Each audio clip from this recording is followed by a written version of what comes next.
বর্ষার চিন্তায়। বর্ষারে বর্ষা এই বুঝি এলো রে, খুশিতে যে উতলা মন বুঝি হলো রে।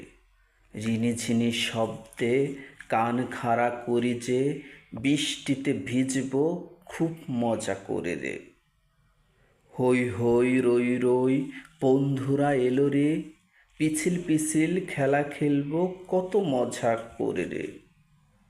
কানামাছি গোল্লা শুট তাও এবার খেলবো রে, পাল্লা দিয়ে সাঁতার কাটা এবার বুঝি হবে রে। এখন আমি চিন্তায় মরি, ভেবে পাই না কি করি। দুরু দুরু বুক কাঁপে, মা বুঝি দেখে রে, ঠান্ডা জ্বরের ভয় দেখিয়ে ঘরে বসায় রাখে রে। ধুত, কে কার কথা শোনে, বুঝি না মার মতি গতি। একটু ভিজলে পরে কি আর এমন বড় ক্ষতি। রোদ বৃষ্টিতে না ভিজলে মানুষ কি আর মানুষ রয়। ফার্মে রাখা মুরগির মতো সে যে পরে কথা কয়।